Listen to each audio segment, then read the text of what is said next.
아쉽게도 코스피 2,500선에는 도달하지 못했습니다. 이번 주는 박혜린 기자와 증시 상황 진단합니다. 박 기자, 위험 선호 심리가 좀 주춤해진 것 같죠? 네, 맞습니다. 현재 위치한 지점이 저항력이 매우 큰 구간이기 때문인데요.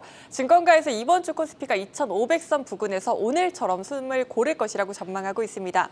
물론 오늘도 외국인의 자금이 들어왔고 개인들도 살짝 눈치를 보며 들어오긴 했으나 지난주 한 주간 5% 넘게 상승한 것을 감안해 보면 매물 소화 과정이 필요하다는 분석이 나오고 있습니다. 예. 주말 사이에 이제 월러 연준 이사였나요? 지금 시장 너무 앞서가고 있는 것 같다. 좀 진정해라 이런 식의 발언을 했는데 실제로 그 발언대로 시장이 좀 진정이 되고 있는 그런 국면 같기도 하고요.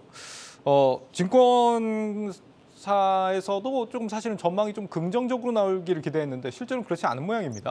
네, 맞습니다. 말씀하셨듯이 추격 매수를 자제하라는 목소리가 더욱 큰 상황입니다. 코스피가 단기간에 상승하면서 밸류에이션이 상당히 높아졌기 때문인데요. 구체적인 수치로 한번 보여드리자면 현재 코스피 PER은 10.9배 정도 됩니다. 10.9배라고 하면 2005년 이후로 봤을 때 상위 22% 수준으로 매우 높은 구간이라고 볼 수 있습니다. 밸류에이션은 이렇게 높아지는데 실적은 오히려 하향 조정되고 있으니까 이렇게 우려의 목소리가 나오고 있는 것이라고 해석해 볼 수 있겠습니다. 네. 오늘 하루만 보고 실망하긴 좀 이른 것 같고 네. 이번 주에 어떤 것들을 좀 보면서 가야 됩니까? 네, 먼저 15일이죠. 내일이죠. 중국의 10월 산업 생산과 소매 판매 결과가 발표됩니다.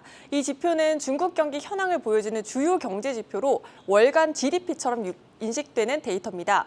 월가에선 산업 생산 증가율이 지난해 10월과 비교해 5.2% 올랐을 것으로 보고 있고 내수 경기를 나타내는 소매 판매 증가율은 1% 증가했을 것이라고 추정하고 있습니다. 보시다시피 최근 코로나19 봉쇄 조치로 조금은 꺾인 상황입니다. 또 현재 시간 15일에는 미국의 CPI 선행 지표로 꼽히는 10월 PPI가 발표됩니다. 전월 대비 0.4% 증가의 전달과 비슷한 수준을 유지할 것으로 예상되고 있고요.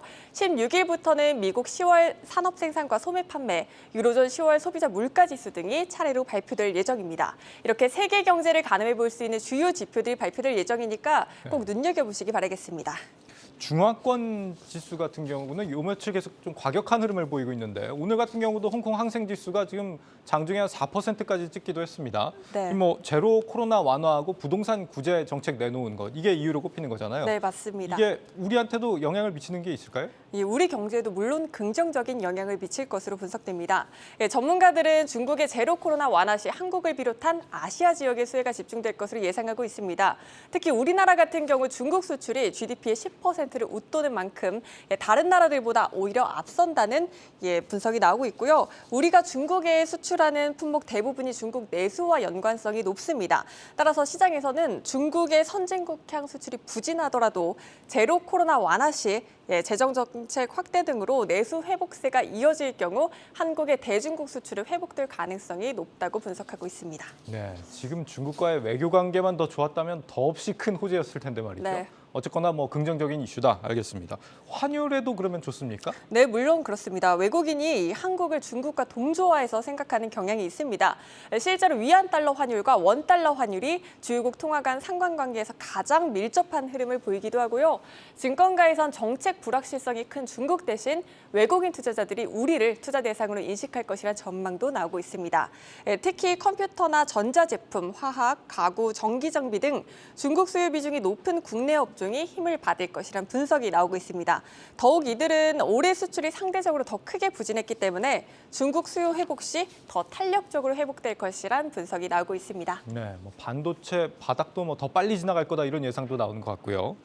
그러면 이런 흐름에 맞춰서 이번 주 좀 눈여겨보아야 될 그런 업종들을 좀 꼽아봤다고요. 네, 아무래도 외국인의 수급이 몰리는 반도체, 또 미국의 인플레이션 감축법 관련 수혜주들, 또 그동안 많이 억눌렸던 성장주들이 대표적입니다. 계절적으로 보면 또 연말에 공매도가 다소 해소되는 경향이 있기 때문에 특히 그동안 낙폭이 과도했던 종목들 눈여겨보시기 바라겠습니다. 네, 증시 프리즘 박혜린 기자였습니다.